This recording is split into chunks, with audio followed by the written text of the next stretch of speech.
अस्सलाम students, how are you. Eighth class math का जो पेक्टा का आपका पेपर है उसका सब्जेक्टिव का आपको गेस्ट पेपर दे रहा हूँ। इसको आप तैयार कर लें। इसकी तैयारी आपको इस तरीके से आसान तरीके से समझाऊंगा कि तमाम आपकी एक्सरसाइजेज रिव्यू भी हो जाएंगे और होपफुली इसी में से ही पेपर आएगा। तो आपने इसको अच्छे तरीके से समझ लेना है, देख लेना है। तो चलें शुरू करते हैं। Represent a number 1/3 a number line, अदद 1/3 को अददी खत पर ज़ाहिर करें। तो जब हमने इसको अददी खत पर ज़ाहिर करना है तो ये हमारी जो एक्सरसाइज है ना 1.1 उसमें से है। ठीक है, पहले आपने क्या करना है कि 3 को कर लेना डिवाइड। इसको 3 को करेंगे 1 पे डिवाइड, तो फिर आप यहाँ पे इसे 0 लेके पॉइंट इशारा लेके 0 लेंगे और फिर 9 पे तकसीम करेंगे तो हमारे पास आंसर जो 0.3 आएगा। आपने अगर इसको समझना तो 1.1 में ये हुआ है। आप एक्सरसाइज 1.1 देख लें। ये उसके बाद हम एक नंबर लाइन बना लेंगे। फिर उसके ऊपर हमने, मैं ये जल्दी जल्दी समझाता जा रहा हूँ, हमने डैश लगा के पॉइंट्स बना लेने, फिर उनके नंबर लिख लेने हैं। अब देखो जो हमारा आंसर है वो 0.3 है। इट्स मीन ये 0 और 1 के दरमियान है, 0 से ज्यादा है और 1 के दरमियान है। तो हम यहाँ पे इसको पॉइंट्स में हम फिर में 10 में डिवाइड करेंगे, 9 हम इसे बनाएंगे और हमारे टोटल 10 बन जाएंगे। तो अब हमने यहाँ 1 2 3 गिनना, जो तीसरा है हमारा उसके ऊपर हमने जनाब इसको रख लेना, तो ये हमारा 1/3 हो जाएगा। इस तरीके से नंबर लाइन मैंने इस एक्सरसाइज में आपको डिटेल से समझाया, उसको देख लें जी। दूसरा, around the rational number 25/29 to 4 significant figure, ये भी 1.3 में से है। यहाँ वहाँ क्वेश्चन नंबर 4 है, यहाँ पे है आपका 2। तो 25/29 है। सबसे पहले इसको डिवाइड कर लेंगे, डिवाइड करेंगे हमारा आंसर आ जाएगा 0.86206। अब हमने इसको लिख लेना जनाब 0.8620। तो हमने कितना करना है, 4 सिग्निफिकेंट। हमने यहाँ से शुरू करना। देखें यहाँ अगर 0 पॉइंट से पहले कोई नहीं है तो फिर यहाँ पे डेसिमल के बाद ही शुरू होगी। अगर डेसिमल प्लेस होती फिर भी यहीं से शुरू करते। तो अब ये 4 है, इसके पीछे क्या है 6 है, इसका मतलब ये 5 से बड़ा है, तो यहाँ पे 1 आ जाएगा। तो हमारा आंसर जो होगा 0.8621 होगा। क्लियर जी।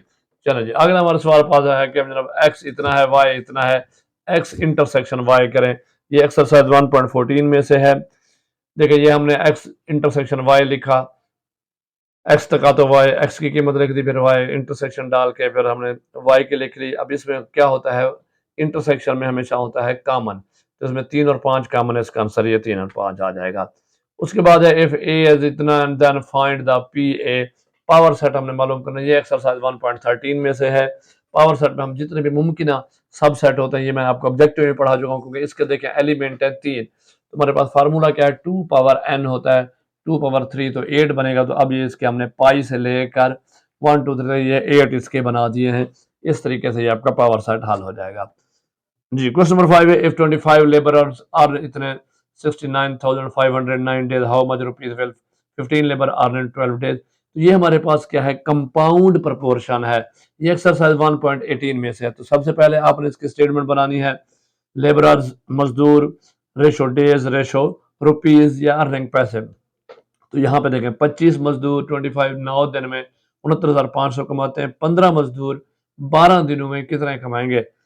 अब हम देखते हैं डायरेक्ट प्रपोर्शन है या इनडायरेक्ट प्रपोर्शन है। तो देखें 25 से 15 मजदूर कम हो रहे हैं, ज्यादा कम हो रहे हैं, तो इसका हम एरो का रुख नीचे कर देंगे। जब मजदूर कम होंगे तो अर्निंग कम होगी, ज्यादा कम होगी, इसका एरो भी नीचे। लेकिन दूसरी तरफ पे डेज देखें 9 दिन है और दिन अगर बढ़ जाएंगे 12 होंगे तो 9 से 12 ऊपर जाएगा ना, ये इंक्रीज होगा। अगर दिन बढ़ेंगे तो फिर अर्निंग भी, कमाई भी ज्यादा होगी, तो ये भी। अब इन दोनों में देखें लेबर और अर्निंग में भी हमारे पास जो है रास्त तनासुब है, दोनों कम होंगे। और डेज और अर्निंग में भी हमारे पास रास्त तनासुब है, जो दोनों बढ़ेंगे तो दोनों ही बढ़ेंगे। अब हमारे पास डायरेक्ट प्रपोर्शन है, तो हमने लिख दिया इसको कि ये हमारे पास डायरेक्ट प्रपोर्शन है।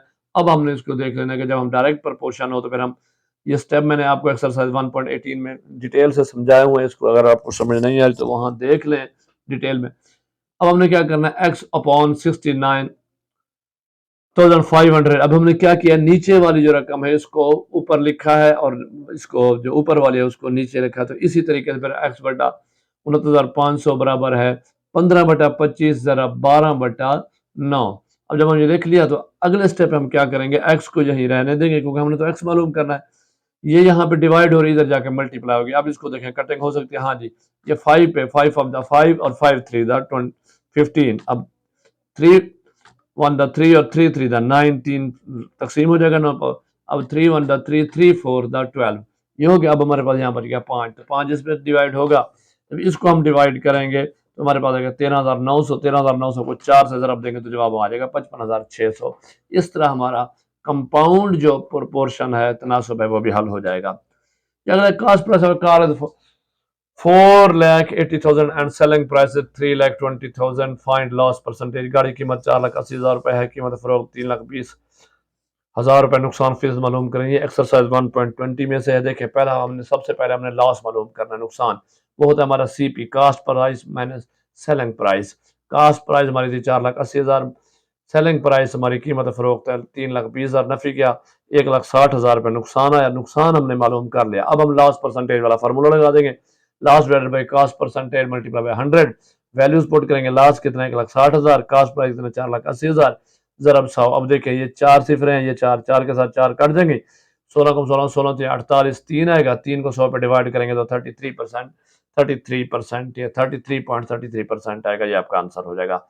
इस तरीके से आपका इसका आगे जी, फाइंड द जो long question, find arithmetic sequence of A N is equal to 3n plus 6। अब इसका अरिथमेटिक सीक्वेंस हमें मालूम करना है।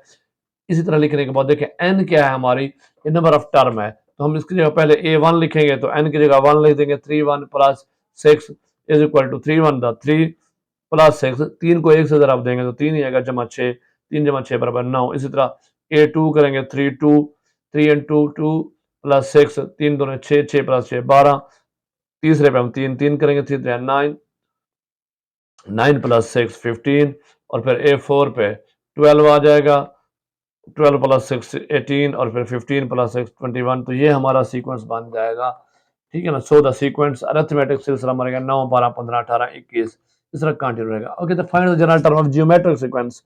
ये एक्सरसाइज 2.3 है। इन सब के ऊपर कंसेप्चुअल वीडियोस मौजूद हैं, पूरी पूरी एक्सरसाइज हल हुई है जी। अब हमारा ज़रबी सिलसिला जो है, देखिए ये हमारे पास है 3 6 12 24। अब सबसे पहले हम फार्मूला हम मालूम करते हैं कॉमन रेशो। कॉमन रेशो क्या होता है, दूसरी टर्म में से पहली टर्म को तकसीम करते हैं, 6/3, तो 3 दूने 6 कट जाएगा, आंसर 2 आएगा। इसी तरह तीसरी और दूसरी भी करके देख लेते हैं, 12/6, तो ये भी कट जाएगी तो 2 बच जाएगा। अब हमारे पास कॉमन रेशो आ गया 2। अब हम फार्मूला लगाते हैं, फार्मूला हमारा क्या है, an is equal to a1 r power n-1। अब वैल्यूज पुट कर दें जनाब, an 3 1 an 1 A1 क्या हमारे पास देखें 3, और R की कीमत क्या है 2, और उसके n-1 हो जाएगा, तो that will be the answer. ये हमारी जनरल टर्म बन जाएगी। Factorize the given algebraic expression, ये 2.10 में से है। 9 को 4x स्क्वायर माइनस 9y से करेंगे, तो ये हमारा फार्मूला है a square minus b square वाला। देखें ये 2x का स्क्वायर लेंगे माइनस 9 वैसे का वैसे रहने दें, ये 3y स्क्वायर हो जाएगा, ठीक है ना जी। अब इसी को 9 को बाहर आ जाना 2x। जब एक दफ़ा हमारे पास कोई ऐसी रकम आ जाए जो जिनका 2 का स्क्वायर और दरमियान में नफी हो, तो हम एक दफ़ा उसको नफी करते हैं, एक दफ़ा जमा करते हैं। ये 2.10x बताया हुआ है, 2x minus 3y into 2x plus 3y आएगा। यहाँ 9 का भी हम स्क्वायर ले सकते हैं, लेकिन आप इसको ऐसे रहने दें, फिर 3 स्क्वायर बन जाएंगे तो फार्मूले की शेप नहीं आएगी, आप परेशान हो जाएंगे, ठीक है जी। हाँ जी, आगे if x plus 1/x is equal to 3, then find the value of x square plus 1/x। ये एक्सरसाइज 2.6 का चौथा सवाल है, उसका तकरीबन ऑलमोस्ट दूसरा जुज है जनाब। हम दोनों का पहले स्क्वायर ले लेंगे, स्क्वायर लेने के बाद हल करेंगे, कौन सा फार्मूला लगाएंगे, x a square plus a plus B square वाला, तो उसमें आता है a square plus 2ab plus b square वाला। तो जनाब ये हमारे पास जब x square plus 1/x square plus 2 आएगा, दरमियान वाला x x के साथ काट जाएगा, बराबर 9। अब 2 इसको ले आएंगे यहाँ पे, 9 में से 2 नफी करेंगे तो 7 बच जाएगा, आंसर हमारा 7 होगा जी। Find the surface area. अब आगे हमारे पास देखें 10 सवाल हमने कोई से करने थे, शार्ट में से वो 10 हमने जो इजी वन थे वो कर लिए। आगे जो हमारे पास दिए हुए ये ऑप्शनल है, फिर भी आपको समझा देता हूँ, इनको मैं इकट्ठा आपको जवाब दिए। देखें, सरफेस ऑफ एरिया मालूम करने का पहले फार्मूला देना है, फिर रेडियस निकालना है, उसकी जनाब सबकी वैल्यूज पुट करके आपका आंसर आ जाएगा। वॉल्यूम ऑफ स्फेरिकल टैंक का मालूम करना है, सबसे पहले फार्मूला लिखना है V4/3πr3।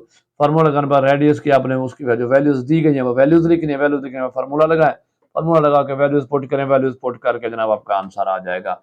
तरह कॉन्ग्रेंट ट्रायंगल मुतमासल कौन सी है, और इसमें वो कहता है कि जनाब आप बताएं कि पोस्टुलेट क्या है, तो ये साइड साइड साइड है, ट्रिपल एस आएगा। ठीक है ना जी। आगे मोड ऑफ डेटा, तो डेटा में मोड हम क्या होता है, तो हम देखते हैं कि फ्रीक्वेंसी सबसे ज्यादा कौन सी है, तो 2 जो है वो 4 टाइम है, इसकी फ्रीक्वेंसी ज्यादा है, तो हमारा मोड जो है वो 2 आएगा जी। आगे अरिथमेटिक मीन आपने मालूम करना। मीन का मैंने आपको फार्मूला बताया था कि फार्मूला होता है मीन का sum of quantity divide by number of quantity, तो सम डिवाइड बाय नंबर। लेकिन अब हमारे पास मीन जो है वो 75 दिया गया है और नंबर 50 दिया है, मालूम करना है सम, तो हम वैल्यूज पुट कर देंगे, सम रहने देंगे। नेक्स्ट पे हमने क्या करना है, 50 को ले जाएंगे इधर, ये डिवाइड हो रहा है तो 75 से मल्टीप्लाई हो जाएगा, सम बच जाएगा, 75 से 50 को मल्टीप्लाई करेंगे तो 3750 हमारा आंसर आ जाएगा। दैट विल बी द सम जी। आगे हमारे पास अब लॉन्ग क्वेश्चन आ गए। वो कहता है जी attempt any 3 question, each question carry 10 marks, को से 3 सवाल हल करने हैं। तो पहला सवाल जो है उसके दो जो है, 1 packet contain 3 whole 1/4 liters of oil, then find the quantity of oil in such 7 packets. ये 1.1 में से है और राउंड तो ये आसान है। देखिए इसको जब हम हल करेंगे, दूसरा हमारे पास ये सवाल आता है, तो देखें पहले हमारे पास ये कन्वर्ट इनटू इम्प्रॉपर फ्रैक्शन, इसको हम जब सही तोड़ेंगे इम्प्रॉपर फ्रैक्शन में, 4 3 12 12 13/4 बन जाएगा। इसको करेंगे 7 हमारे पास पैकेट है, इनसे मल्टीप्लाई करेंगे तो जनाब 9391/4 आएगा। कन्वर्ट मिक्स फ्रैक्शन में 22 सही 3/4 आ जाएगा। क्लियर हो गया जी। तो आपका जवाब जो होगा 22 से 3/4 लीटर आ जाएगा। यानी एक पैकेट में इतने, तो 7 में कितने आएगा, साफ जरा उसको मल्टीप्लाई ही करेंगे। जो राउंड ऑफ है तो जो हमने राउंड करना है 2 तक, 2 डेसिमल प्लेस है तो 6 8 है, 6 8 के बाद 2 है, 2 हमेशा 5 से छोटा है, तो कोई फर्क नहीं पड़ा, तो 57.68 आंसर आएगा इसका। आगे वो कहते हैं वेरीफाई, ये उसने डी मॉर्गन लॉ जो हमारे एक्सरसाइज 1.14 है, डी मॉर्गन लॉ मैंने पढ़ाया हुआ है, उसका सिर्फ हमें लेफ्ट हैंड साइड उसने एक दी है, एक पहला वाला ला दिया है, A union B complement is equal to A complement intersection B complement. अब उसने पहले ये यूनिवर्सल सेट दिया, ए दिया, बी दिया। सबसे पहले हम क्या करते हैं, दोनों के कम्प्लीमेंट निकाल लेते हैं। ये मैंने आपको एक्सरसाइज समझाई हुई है बिल्कुल तरीके से, आपको इसको देख लें आप सारे को। तो पहले हम ए कम्प्लीमेंट निकाल लेंगे, ए कम्प्लीमेंट हमारे पास आ जाएगा यू माइनस ए, यू को वैल्यू ली, फिर माइनस करके ए की वैल्यूज लिखी सेट की। अब उसमें से जब माइनस करते हैं तो सिर्फ वो नहीं लिखते जो इसमें है और इसमें ना हो। तो जनाब 1 2 4 ये इसका कम्प्लीमेंट आ गया। इसी तरह फिर बी कम्प्लीमेंट निकाल लेंगे। बी कम्प्लीमेंट निकालने के बाद हमने फिर अब A union B complement is equal to A complement intersection B complement लिख के वैल्यूज पुट कर, ये हमारी एलएचएस होगी, राइट एच। अब यहाँ पे हम ए यूनियन बी, पहले सेट ए लिखेंगे फिर यूनियन करके सेट बी लिखेंगे, उन दोनों का कम्प्लीमेंट लेंगे। यहाँ पे A complement intersection B complement, क्योंकि हमने यहाँ पे कम्प्लीमेंट निकाल लिए थे। अब यहाँ जब इसको हल करेंगे, यूनियन करेंगे, तो ये सारे इकट्ठे हो जाएंगे लेकिन कम्प्लीमेंट रहेगा। जब इंटरसेक्शन करेंगे तो सिर्फ इसके कॉमन लेंगे, वो हमारे पास कॉमन ये आ जाएंगे। अब जिसका हम कम्प्लीमेंट लेते हैं उसमें से हम यूनिवर्सल में से उसी को माइनस कर लेते हैं। ये हमारी राइट हैंड साइड तो हल हुई हुई है। अब हम यू की वैल्यूज पुट कर देंगे, यू की वैल्यूज पुट की जनाब, उसके बाद वो सारी लिखी। अब उसमें से जब नफी करेंगे तो दोनों हमारी एक जैसी को सो प्रूव्ड लिख सकते हैं, वेरीफाई लिख सकते हैं। क्लियर। इसको डिटेल से समझना तो 1.14 आप एक्सरसाइज देख लें, या डी मॉर्गन लॉ के ऊपर जो वीडियो लेक्चर है वो देख लें जी। अब अगर 4B हमारे पास the market price of an article 5000, discount on the article 30%, find the selling price. वो कहते हैं एक चीज है जिसकी कीमत 5000 है, रियायत उस पर 30 है, कीमत फरोख्त मालूम करें। सबसे पहले मार्केट प्राइस लिखें 5000 है, फिर डिस्काउंट रेट लिखें 30% है, उसके बाद सेलिंग प्राइस हमने मालूम करनी। अब हमने सबसे पहले मालूम करना डिस्काउंट कितना है, तो उसके लिए हमने डिस्काउंट का हमारे पास फार्मूला जो होता है वो होता है market price minus selling price. अब देखिए डिस्काउंट हमारे पास है परसेंटेज, तो इस ये होता है फार्मूला होता है discount divide by market price multiply by 100। अब इसमें से हम जब निकालेंगे डिस्काउंट, तो market price multiply by discount percentage आ जाएगी, नीचे 100 आ जाएगा। ये फार्मूला बन जाएगा वैल्यूज पुट की 5000 तरफ 30/100, तो सिफर के साथ सिफर, इस सिफर के साथ सिफर, 500 बच गया। 5 को 3 से मल्टीप्लाई करेंगे 1500 आ जाएगा सेलिंग प्राइस। अब हमारी सेलिंग प्राइस क्या होती है हमारी जी, वो होती है मार्केट प्राइस माइनस डिस्काउंट। तो मार्केट प्राइस हमारी थी 5000, नफी 1500, तो हमारे पास 3500 जवाब आ जाएगा जी।